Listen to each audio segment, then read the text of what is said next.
ay naglihila lang ng Espiritu Santo. Aba, Ginoong Maria, napupuno ka ng grasya, ang Panginoon Diyos ay sumasa iyo. Bukod kang pinagpala sa babaeng lahat, at pinagpala naman ng iyong anak na si Jesus. Santa Maria, Ina ng Diyos, ipanalangin mo kaming makasalanan, ngayon at kung kami mamamatay. Amen. Narito ang alipin ng Panginoon. Maganap nawa ayon sa wika mo. Aba, Ginoong Maria, napupuno ka ng grasya, ang Panginoong Diyos ay sumasa iyo. Bukod kang pinagpala sa babaeng lahat, at pinagpala naman ng iyong anak na si Jesus. Santa Maria, Ina ng Diyos, ipanalangin mo kaming makasalanan, ngayon at kung kami mamamatay. Amen. At ang Verbo ay nagkatawang tao. At nakipamuhay sa atin. Aba, Ginoong Maria, napupuno ka ng grasya, ang Panginoon ay sumasa iyo. Bukod kang pinagpala sa babaeng lahat, at pinagpala naman ng iyong anak na si Jesus. Santa Maria, Ina ng Diyos, ipanalangin mo kaming makasalanan, ngayon at kung kami mamamatay. Amen. Ipanalangin mo kami, O Santang Ina ng Diyos, Nang kami maging dapat makinabang sa mga pangako ni Jesucristong Panginoon. manalangin tayo. Panginoong aming Diyos, kasihan mo nawa ang aming mga kaluluwa ng iyong mahal na grasya, at yayamang dahilan sa pamamagitan ng Anghel, ay nakilala namin ang pagkatawang tao ni Jesucristong anak mo, pakundangan sa malasakit at pagkamatay niya sa krus, ay papakinabangin mo kami ng kanyang pagkabuhay na mag-uli sa kaluwalhatian ng langit, alang-alang kay Jesucristong Panginoon namin. Amen. Luwalhati sa Ama, sa Anak, at sa Espiritu Santo. Kaparo nung unang-una, ngayon at magpakailanman at magpasawalang hanggan. Amen. Luwalhati sa Ama, sa Anak, at sa Espiritu Santo. Kapara nung unang-una, ngayon at magpakailanman at magpasawalang hanggan. Amen. Luwalhati sa Ama at sa Anak at sa Espiritu Santo. Kapara nung unang-una, ngayon at magpakailanman at magpasawalang hanggan. Amen. Sa ngalan ng Ama, ng Anak, at ng Espiritu Santo. Amen.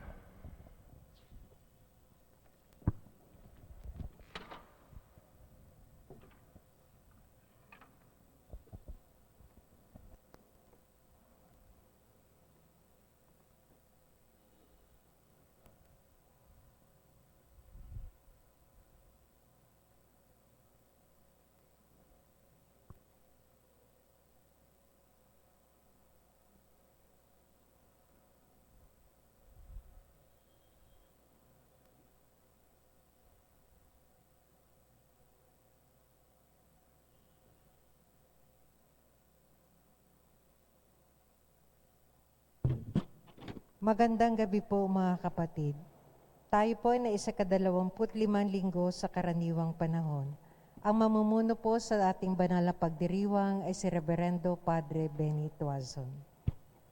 Sabi ng poong may kapal, ako ang siyang kaligtasan ng hirang kong sambayanang, tinutugon ko sa dasal na sagipin sa kaaway.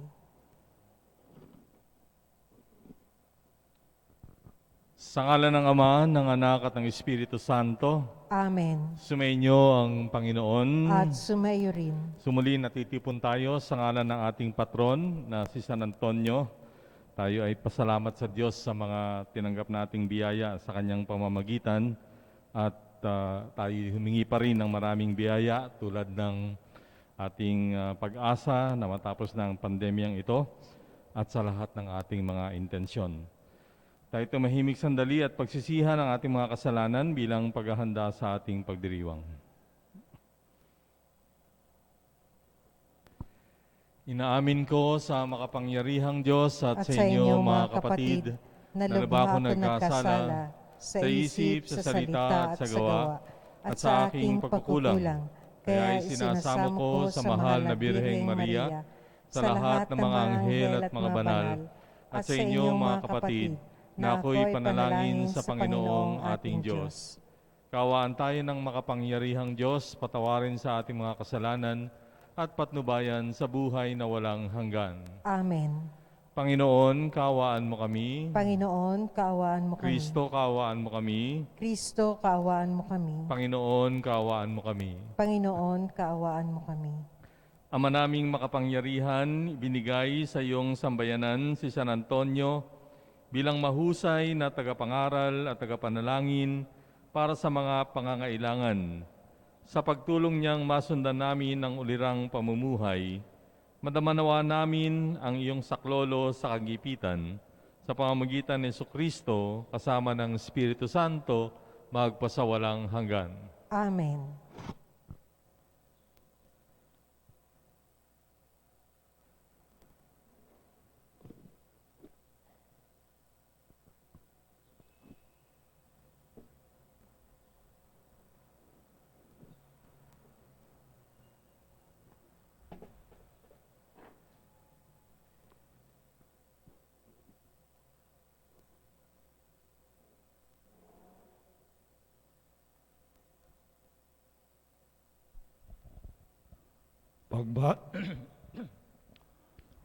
Pagbasa mula sa aklat ng mga kawikaan.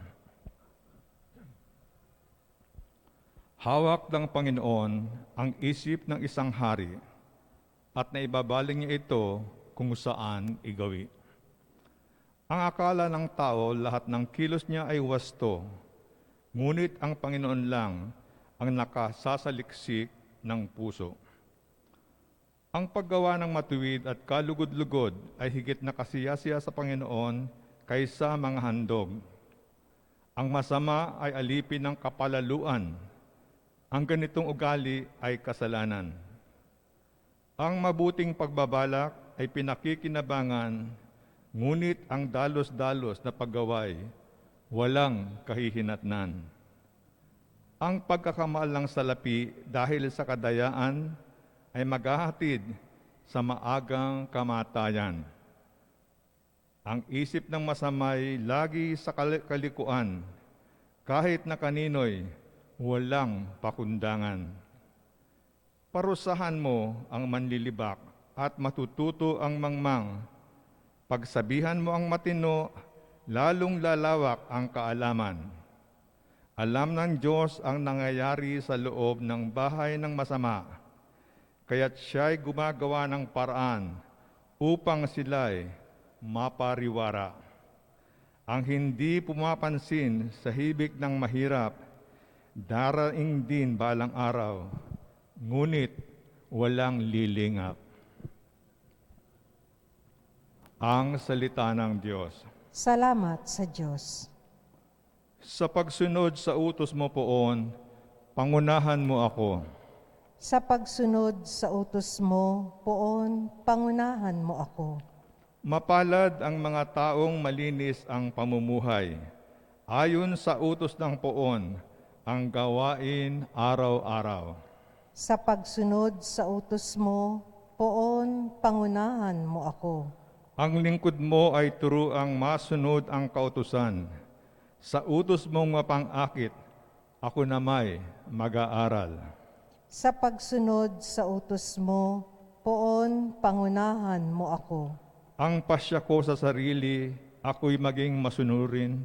Sa batas mo, ang pansin ko ay doon ko ibabaling. Sa pagsunod sa utos mo, poon, pangunahan mo ako. Ituro mo ang batas mo't sisikapin kong masunod. Buong pusong iingat at susundin ng buong lugod. Sa pagsunod sa utos mo, poon, pangunahan mo ako. Sa pagsunod sa utos mo, ako'y iyong pangunahan. Sa utos mo'y naroroon ang ligayang inaasam. Sa pagsunod sa utos mo, poon, pangunahan mo ako. Lagi akong tatalima sa bigay mong kautusan. Susundin ko ang utos mo habang ako'y nabubuhay. Sa pagsunod sa utos mo, poon, pangunahan mo ako. Magsitayo po ang lahat. Aleluya, aleluya.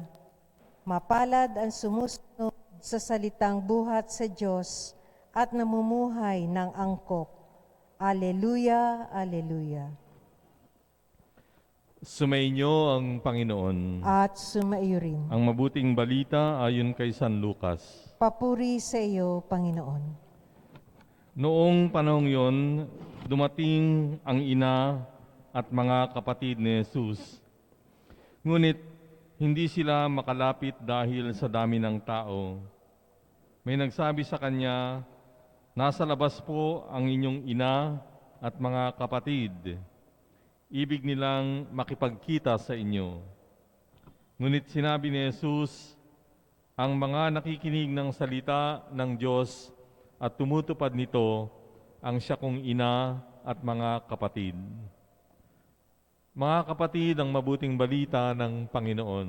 Pinupuri ka namin, Panginoong Heso Kristo.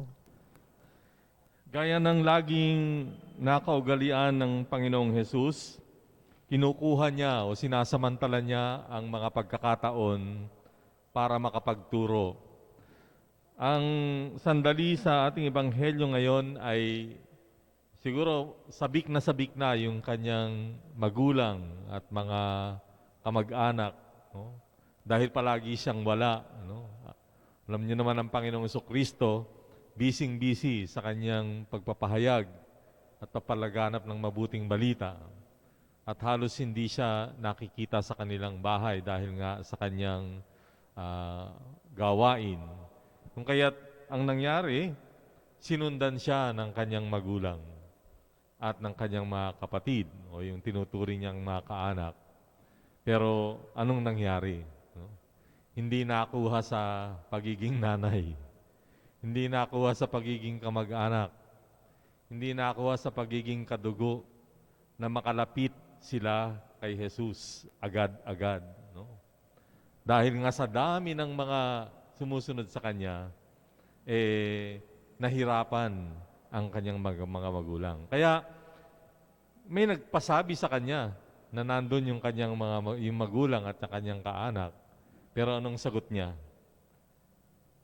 Ang mga nakikinig ng salita ng Diyos at tumutupad nito, ang siya kong ina at mga kapatid. Ang ibig sabihin, sino ba yung tinuturing ng Diyos na kanyang kaibigan, kamag-anak? Hindi nakukuha sa dugo. Although, sa ating pang-araw-araw na buhay dito sa mundo, sinasabi natin, blood is thicker than water. But for the Lord, it's not blood. That's the thickest. No? Yung ating buhay Kristiyano. Yung ating pagsasagawa ng salita ng Diyos. Obedience to the Father is the thickest, even thicker than blood. So, pinapaalala sa atin dito na hindi sapat yung ating pagiging Kristiyano. By the way, hindi ibig sabihin ito na masama yung salita. No? Kasi merong isang bayan dito sa atin, salita, hindi gawa. Yun ang kanilang, sabi ko, it has to be corrected. Dapat salita at gawa.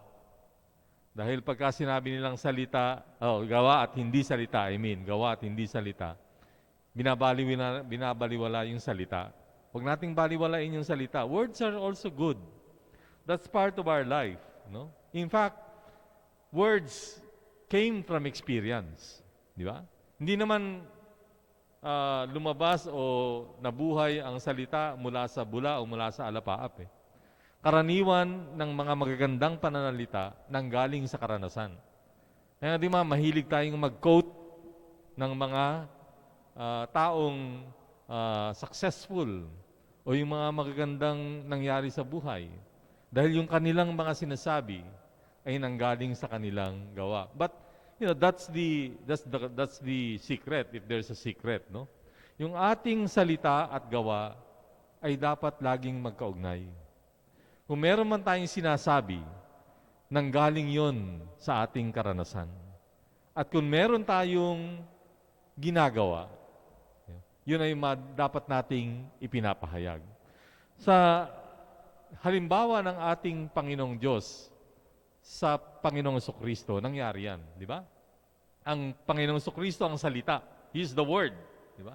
Made flesh. So right there, no? Ang Panginoong Diyos ay nagiging halimbawa ng kanyang utos na ang bawat salita ay nagiging gawa at ang gawa ay nagpapahayag. And that's what happened to the life and ministry of our Lord Jesus Christ.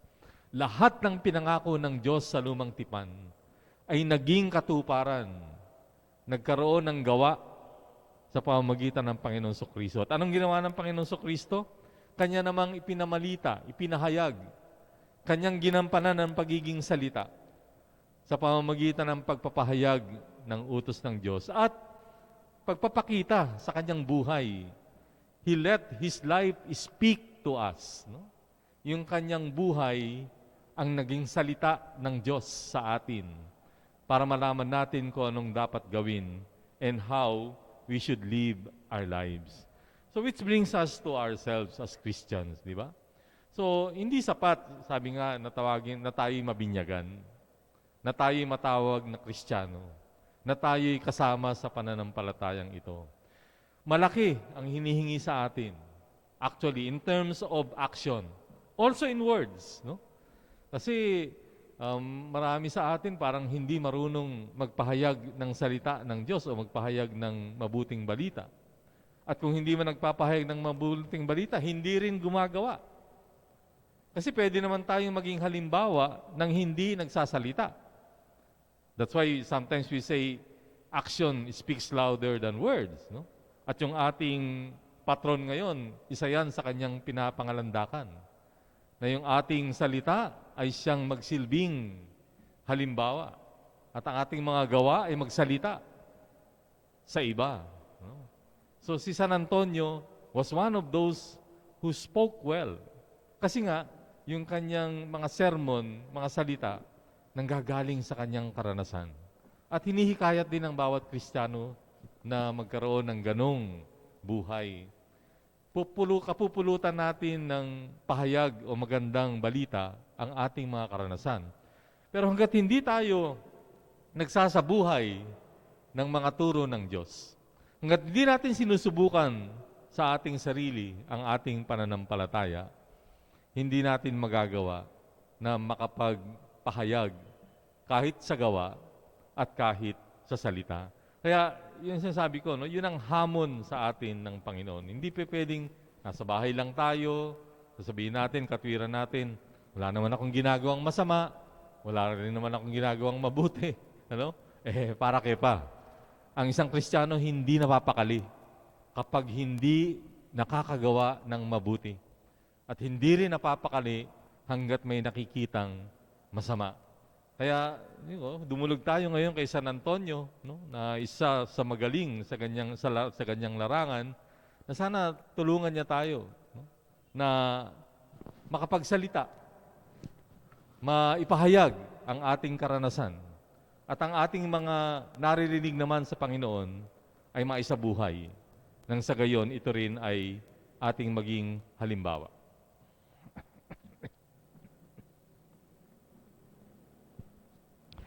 Taglayang pananalig sa lakas at awa ng Diyos at sa panalangin ni San Antonio, manalangin tayo. Ama, itinatalaga ang aming mga tahanan sa iyo. Isugo ang espiritu ng iyong anak sa kanila upang ang aming mga mag-anak ay magkaisa sa iyong pag-ibig. Isinasamo namin ito sa iyo ng buong tiwala. Yayamang ito ay ginagawa sa pamamagitan ng panalangin ng aming patron si San Antonio de Padua. Para sa Santo Papa Francisco, sa aming tagapangasiwa, Broderick, sa mga obispo at mga pari, upang paglingkurang lagi ang kabataan, manalangin tayo sa Panginoon. Panginoon, sa panalangin ni San Antonio, dinggin ang aming pagsamo. Para sa mga pinuno ng mga pamahalaan, upang ipakita ang kanilang malasakit para sa kalusugan ng bayan, paghubog at pag-akay sa kabataan, manalangin tayo sa Panginoon. Panginoon, sa panalangin ni San Antonio, dinggin ang aming pagsamo. para sa mga tagapagturo sa buong sanlibutan, upang lagi nilang magunita na ang buhay ay isang biyaya ng Diyos na dapat ituro sa kanilang mga estudyante. Manalangin tayo sa Panginoon. Panginoon, sa panalangin ni San Antonio, dinggin ang aming pagsamo. Para sa aming mga profesional, upang maging huwaran ng katapatan, kalinisang budhi, tapang at kakayahan sa kabataan, manalangin tayo sa Panginoon. Panginoon, sa panalangin ni San Antonio, dinggin ang aming pagsamo. Para sa aming kabataan na magiging pinuno ng simbahan sa darating na panahon, manalangin tayo sa Panginoon. Panginoon, sa panalangin ni San Antonio, dinggin ang aming pagsamo. Sa katahimikan, ipanalangin ang ating pansariling kahilingan.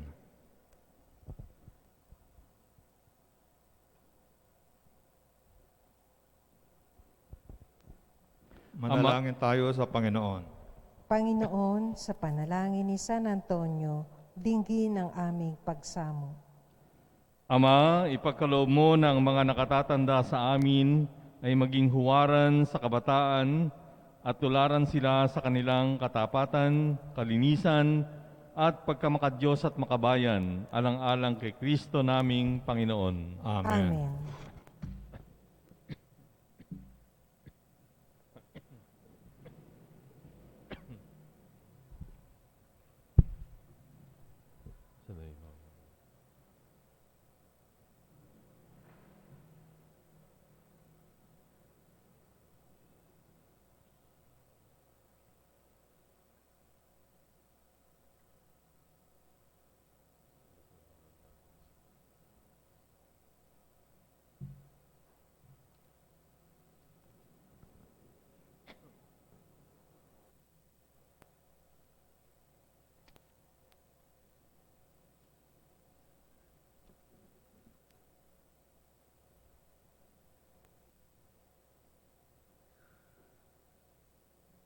Manalangin kayo, mga kapatid, upang itong ating paghahain ay kalugdan ng Diyos samang makapangyarihan.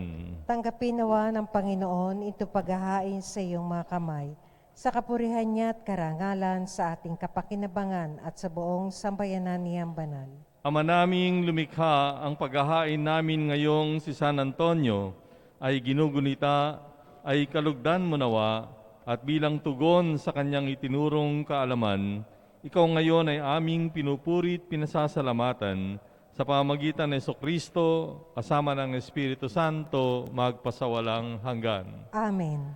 Sumainyo ang Panginoon. At sumaiyo rin. Taas sa Diyos ang inyong puso at diwa. Tinaasa namin sa Panginoon. Pasalamatan natin ang Panginoong ating Diyos. Marapat na siya ay pasalamatan. Ama naming makapangyarihan, tunay ngang marapat na ikaw ay aming pasalamatan sa pamamagitan ni Jesucristo na aming Panginoon. Ngayong si San Antonio ay pinararangalan sa pamumuhay niyang totoong uliran at pagiging maasahan sa panunungkulan, kaya't si Jesucristo na maasahan sa katapatan ay inihahayag sa pangangasiwa sa sambayanan. Ang malasakit ng mga ulirang tagapangasiwa noon ay nagpapatuloy magpahanggang ngayon sa mga panalangin kanilang iniuukol. Kaisa ng sambayanan mong dito ay nagtitipon. Kaya kaisa ng mga anghel na nagsisiawit ng papuri sa iyo ng walang humpay sa kalangitan, kami nagbubunyi sa iyong kadakilaan. Santo, Santo, Santo, Panginoon Diyos ng mga hukbo, napupuno ang langit at lupa ng kadakilaan mo. Hosana sa kaitaasan.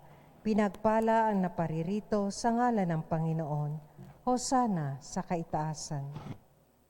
Ama naming banal, ikaw ang bukal ng tanang kabanalan, kaya't sa pamamagitan ng iyong Espiritu, gawin mong banal ang mga kaloob na ito upang para sa amin ay maging katawan at dugo ng aming Panginoong Hesukristo. Bago niya pinagtiisang kusang loob na maging handog, hinawakan niya ang tinapay, pinasalamatan kanya, pinaghati-hati niya iyon, niabot sa kanyang mga alagad at sinabi, tanggapin ninyong lahat ito at kanin tong aking katawan na ihahandog para sa inyo.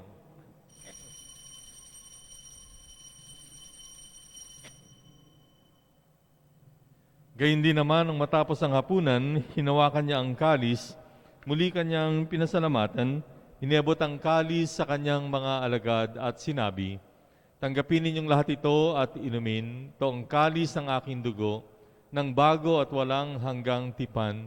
Ang aking dugo na ibubuhos para sa inyo at para sa lahat, sa ikapagpapatawad ng mga kasalanan. Gawin ninyo ito sa pag-alaala sa akin."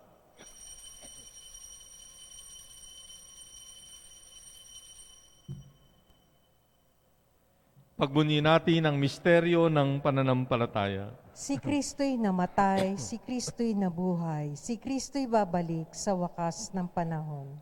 Ama, ginagawa namin ngayon ang pag-alaala sa pagkamatay at muling pagkabuhay ng iyong anak. Kaya tiniaalay namin sa iyo ang tinapay na nagbibigay buhay at ang kalis na nagkakaloob ng kaligtasan. Kami nagpapasalamat dahil kami ay iyong minarapat na tumayo sa harap mo para maglingkod sa iyo. Isinasamo namin kaming magsasalo-salo sa katawan at dugo ni Kristo ay mabuklod sa pagkakaisa sa pamamagitan ng Espiritu Santo.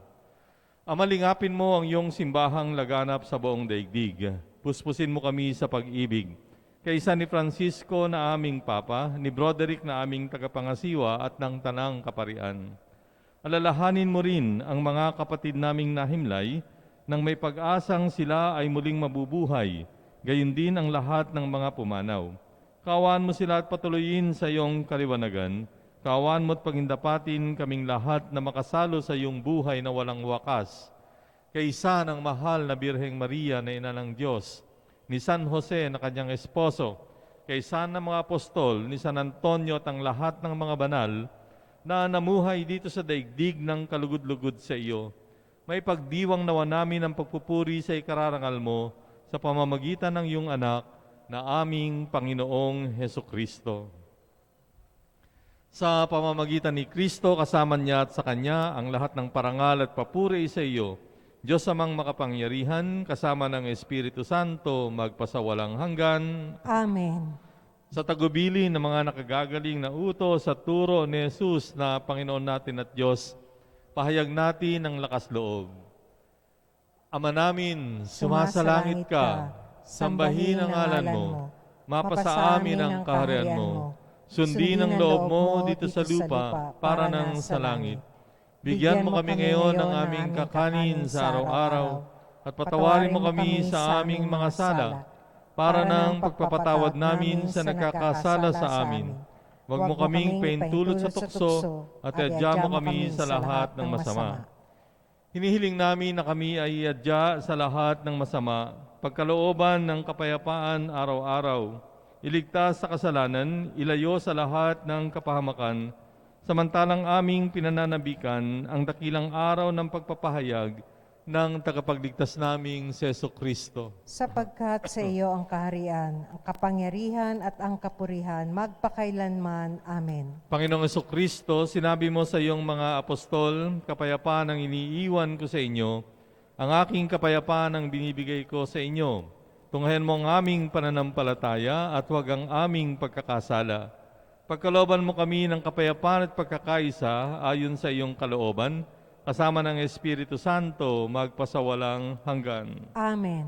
Ang kapayapaan ng Panginoon ay sumainyong lahat. At sumayo rin. Bigayan kayo ng kapayapaan sa isa't isa. Kordero ng Diyos na nag-aalis ng mga kasalanan ng sanlibutan, maawa ka sa amin. Kordero ng Diyos na nag-aalis ng mga kasalanan ng sanlibutan, maawa ka sa amin. Kordero ng Diyos na nag-aalis ng mga kasalanan ng sanlibutan, ipagkaloob mo sa amin ang kapayapaan. Mga kapatid, narito ang ating Panginoong Jesucristo, ang kordero ng Diyos na nag-aalis ng mga kasalanan ng sanlibutan, mapapalad ang mga inanyayahan sa kanyang piging. Panginoon, hindi ako karapat-dapat na magpatuloy sa iyo, ngunit sa isang salita mo lamang ay gagaling na ako.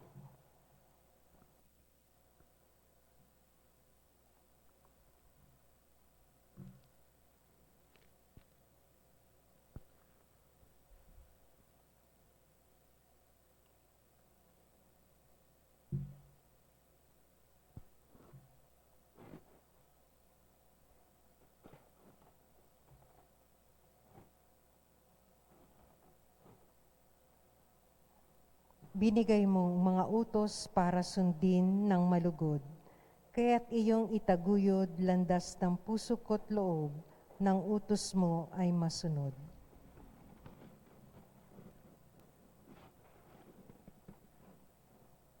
Komunyon Espiritual. Aking Jesus, nananalig akong ikaw ay nananahan sa pinakabanal na sakramento. Mahal kita ng higit sa lahat ng bagay at nais kong tanggapin ka sa aking kaluluwa. Subalit sa sandaling ito, ikaw ay hindi ko matatanggap sa banal na komunyon. Naway tanggapin kita ng espiritual sa aking pagnanais na ito at pumasok sa aking puso. Niyayakap kita na parang naririto sa akin at pinagkakaisa ko ang sarili sa iyo. Huwag hayaang mawalay ako sa iyo. Amen.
Manalangin tayo. Ama naming mapagmahal, kaming nagsalo-salo sa bumubuhay na pagkaing si Kristo, ay paturuan mo sa gurong si Kristo upang sa paggunita namin kay San Antonio, kami matuto ng maasahang katotohanan mo at sa pag-ibig ay magampanan namin ito sa pamamagitan din ni Jesucristo kasama ng Espiritu Santo magpasawalang hanggan. Amen. Magsiluhod ang lahat para sa Oratio Imperata laban sa COVID-19. Makapangyarihan at mapagmahal na Ama, nagsusumamo kami sa iyo upang hilingin ang iyong patnubay laban sa COVID-19 na nagpapahirap sa marami at kumitil na ng mga buhay. Gabayan mo ang mga dalubhasang naatasan na tumuklas sa mga lunas at paraan upang ihinto ang paglaganap nito. Patnubayan mo ang mga lumilingap sa may sakit upang ang kanilang pagkalinga ay malaki pa ng husay at malasakit. Itinataas namin ang mga nagdurusa. Makamtanawa nila ang mabuting kalusugan. Lingapin mo rin ang mga kumakalinga sa kanila. Pagkamitin mo ng kapayapaang walang hanggan ang mga pumanaw na.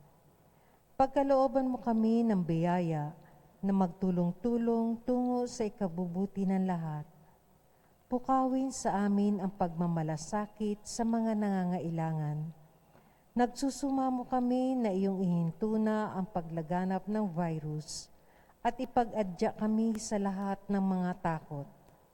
Hinihiling namin ito sa pamamagitan ni Jesucristo na nabubuhay at naghaharing kasama mo at ng Espiritu Santo, iisang Diyos, magpasawalang hanggan. Amen. Dumudulog kami sa iyong patnubay, mahal na Ina ng Diyos. Pakinggan mo ang aming mga kahilingan sa aming pangangailangan at ipag-adya mo kami sa lahat ng kasamaan. Maluwalhati at pinagpalang Birhen. Amen. Maria, mapag-ampon ng mga Kristiyano, ipanalangin mo kami.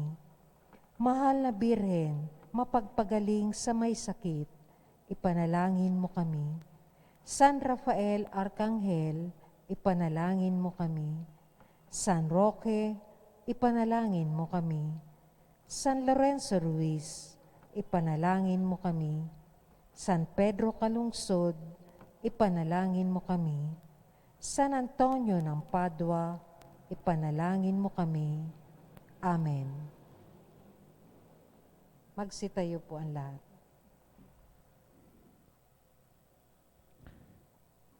Gaganapin natin ngayon ang pagbabasbas sa ika-4 na Martes ng buwan.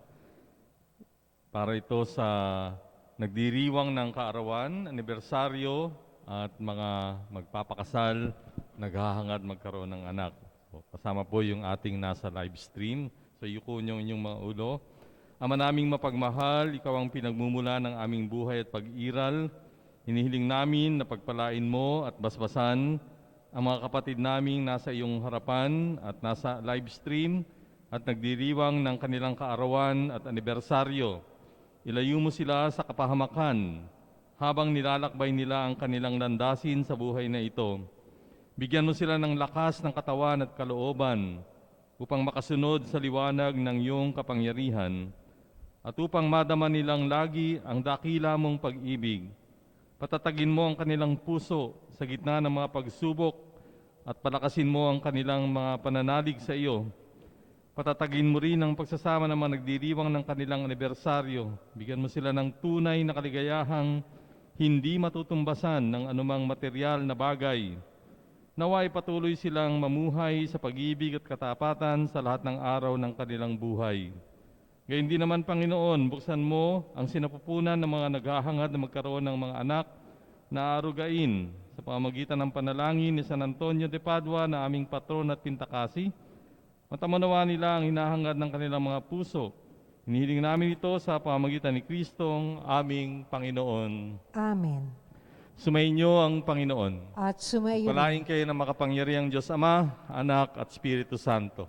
Amen. Tapos ang ating pagdiriwang, umayo kayo sa kapayapaan ni Kristo. Salamat sa Diyos.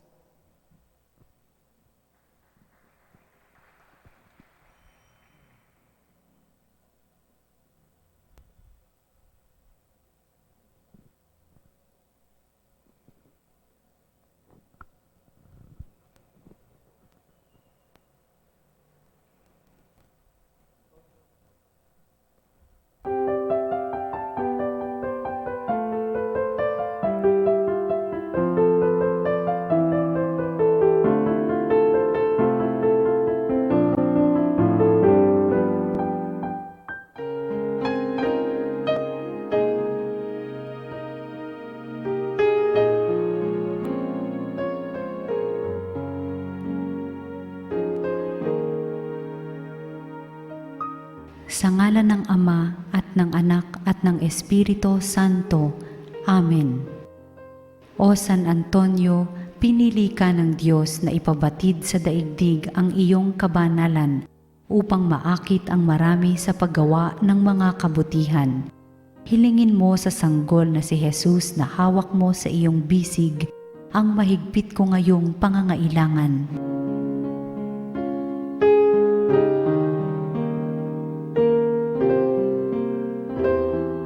Samahan mo ako sa aking panalangin sapagkat ang dasal ng isang banal na kagaya mo ay dinirinig ng Diyos. Pagkalooban nawa ako ng Panginoon ng tanda ng kanyang pagmamahal, pagkalinga at paggabay. Sa tulong mo, naway ipagkaloob niya sa akin ang kaganapan ng buhay at ang pag-ibig na walang hanggan. Amen.